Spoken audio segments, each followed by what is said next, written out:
Welcome back for the latest edition of NC Sports Weekly News, where the summer action never stops. 90,000 fans flocked to Cardiff Bay as the Wave Muscat does it again in Act 5 of the Extreme Sailing Series. A record-breaking Round Britain and Ireland race for Azam and the girls of SCA. The new Volvo 65s passed their first true racing test, plus the virtual regatta report with Sébastien Destremont.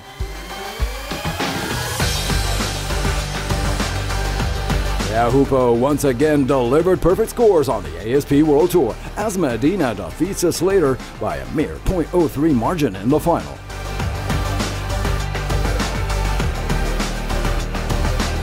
In the briefs, Giancarlo Pedota and Prismian are unstoppable and take the Les Sables or Les Sables in the Mini 650s. World Championship time for the 505s in Kiel. NC Sports, plunge into the action.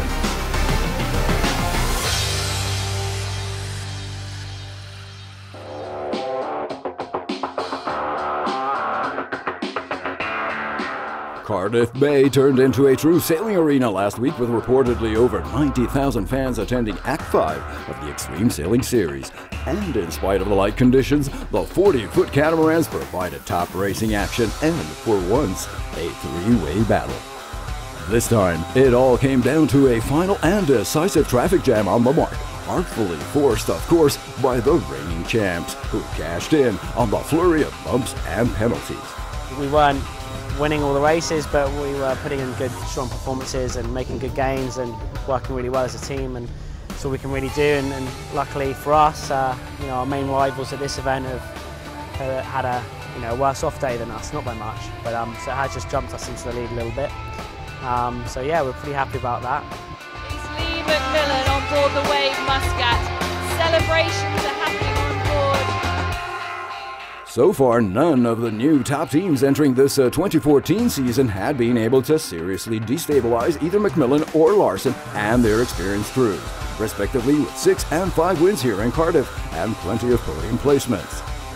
It's all still very much about the Wave Muscat versus Alinghi. Mastering this kind of racing format has turned out to be a real challenge for the much highlighted entries, Kamal, the Kiwis, as well as for Ben Ainslie, at least until now.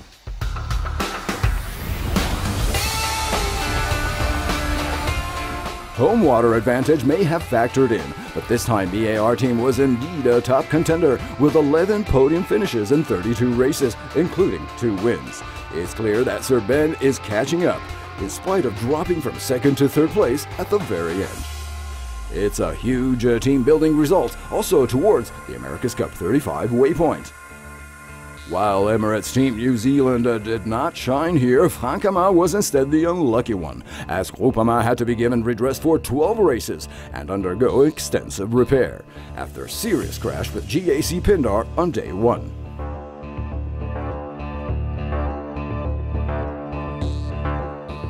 Overall in the series, after the last Alinghi win in Russia's St. Petersburg with this result in the UK, the reigning champions of the Wave Muscat narrow the gap to a scant 2-point difference.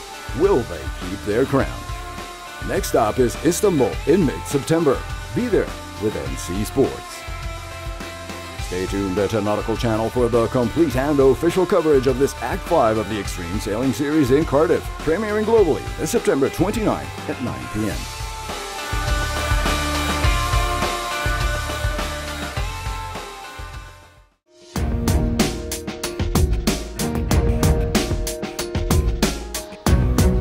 A graduation test, or just the antipasto of their next round-the-world quest. Either way, the new VOR 65s stole the show at the Round Britain and Ireland Race 2014.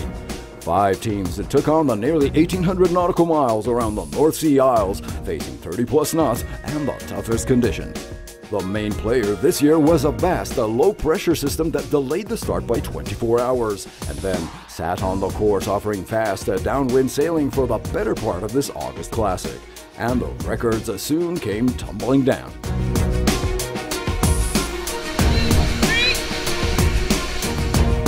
This was also a tactical regatta where hedging between speed and the most direct route was key. Now with identical yachts readying for the next VOR, crew experience and boat preparation will likely make the biggest difference. Spearheading a fleet that also included one Mod 70, the Open 60s, the Class 40s and IRC divisions, the brand new Volvo Ocean Racers were quickly off the blocks, with Ian Walker Sazam going neck to neck with Spain's new entry, Team Campos, led by veteran Iker Martinez.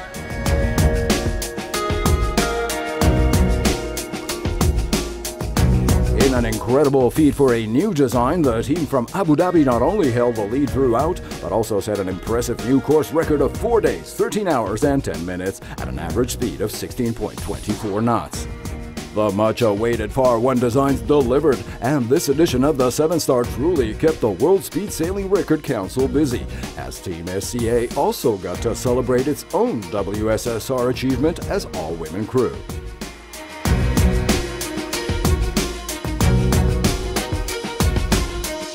Records did crumble this year, starting with the Mod 70s, as Oman Air Musandam opened the games with a new multi-hull mark of just over 3 days, and the overall victory in real time. While Artemis Endeavour and Swish set new records respectively in the IMOCA 60s and the Class 40s. On corrected time, Germany's Varuna was the overall winner under IRC rating of the 2014 7-Star Round Britain and Ireland race. Thousands of fans followed this year's edition, and even more got to race live against the best from the comfort of their laptops, tablets, and smartphones. Next, let's take a look at the highlights and the results of the virtual regatta race with senior correspondent Sébastien Destremont.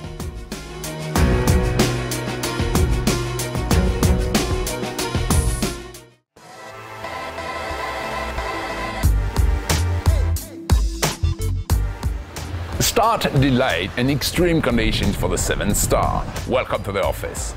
The village of Cowes is under torrential rain on Sunday. The forecast announces wind in excess of 40 knots, and while the thousands of players are ready to go, the start is postponed by 24 hours. Another amendment, the course will be sailed anti-clockwise. Charles Caudrelier, skippering the Franco-Chinese Dongfeng team, is relieved. I think, to be honest, we are a bit happy because the weather was really bad, and we are not in the middle of the ocean. When you have a problem, you can bear away or do something. Finally starting in a typical English weather, the 7-Star gets underway at breakneck speed on Monday, August 11. For the first official outing of the newest Volvo Ocean 65, the battle is fierce. Halfway through, the French player Fatou Jouin is leading this British Islanders tour. But there's nothing in it, as following 48 hours of racing, the top 4 are within a tenth of a mile.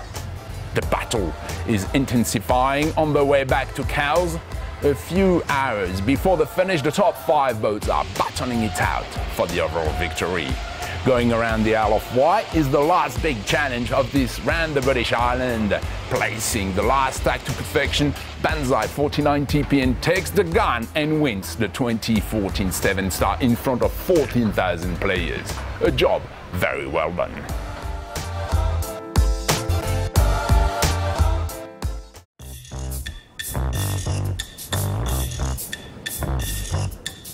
Epic. Used and abused. However, few terms can describe the true meaning of Te Aupo, and this year's men's Billabong Pro was no exception. With its massive sets freely running across the Pacific and smashing on shore, this small village on the southwest coast of Tahiti is a unique spot, offering one of the greatest surfing spectacles on Earth. A powerful 4 to 5 meter break was on the menu, and the ASP World Championship Tour greats put in the big scores, with 7 perfect 10s and multiple high 9s recorded throughout the series.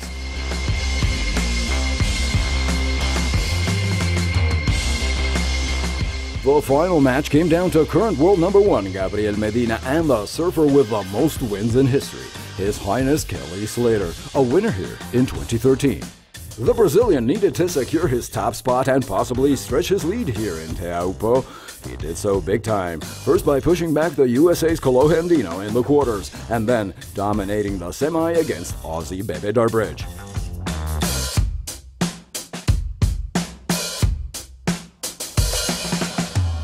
As the championship comes down to a 5-way finish, Kelly Slater also needed big results and points in Tahiti. The American defeated Australia's Owen Wright in his quarterfinal and then tied with Hawaii's J.J. Foreigns at 19.77, but took the pass by the rulebook thanks to the highest score in a single wave. In a super tight final, Medina took the early lead, while Kelly faltered and lost priority. Chasing the high scores, Slater soon came back with a massive barrel complete with gunshot ending for the joy of the roaring crowds and a 9.63.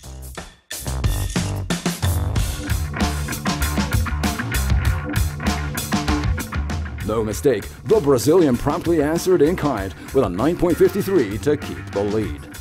Then Slater slowly closed the gap and with just 30 seconds left on the clock, placed the last, the 9.30. But the math was unforgiving as a mere .03 difference would give this Billabong Pro Tahiti to Gabriel Medina.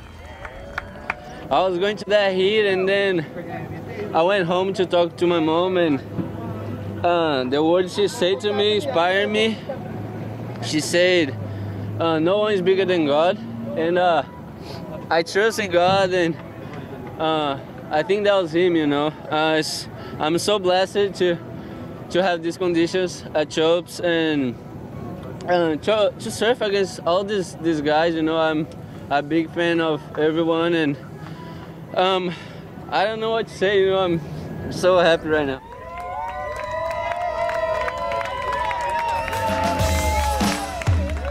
With his third event to win in the season, current ASPWCT rankings now see Medina further increasing his lead, while Slater has leaped back into second place, ahead of Joel Parkinson, Michel Bourret, and Mick Fanning. Just 4 events are left in the series, and all eyes are set for next week's Hurley Pro at Trestles in California's San Clemente. Full reports in our next edition.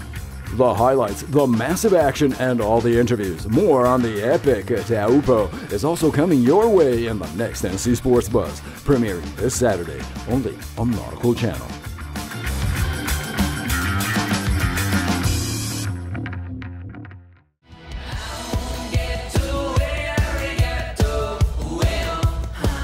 Water sports action was at its peak over the summer break, so here's a quick look at some of the top events on Planet Blue.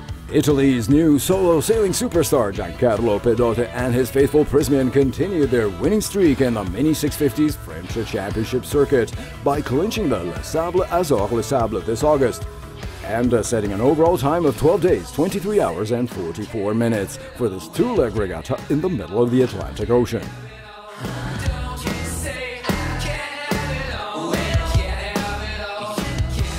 9 hours later, Frenchman Nicolas Boidavici on Imaginal Sasse took second, while 24 hours later, another rising Italian minista, Michele Zambelli, closed in third. Nearly 200 sailors took on this 5th edition in the Proto and Series divisions for this half a transat that, with its 2,440 nautical mile round trip to and from the Azores, in truth amounts to a full challenge.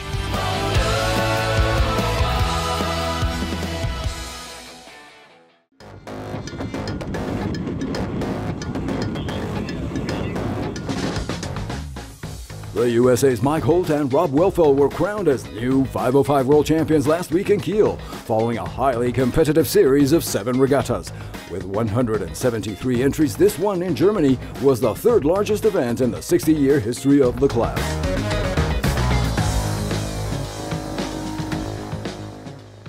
The Americans set the pace with 3 crucial wins and then kept it up with more valuable placements and carried over a comfortable 6-point margin over its pursuers.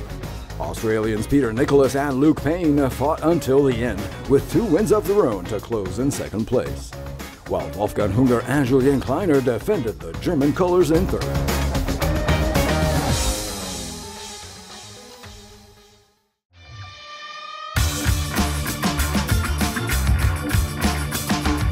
It's not over. Surf fans get the full take on Taupo on the next NC Sports Buzz, with massive wave action and complete free-flow comments from the Billabong Pro Tahiti, premiering this Saturday only on Nautical Channel. Plunge into the action with NC Sports.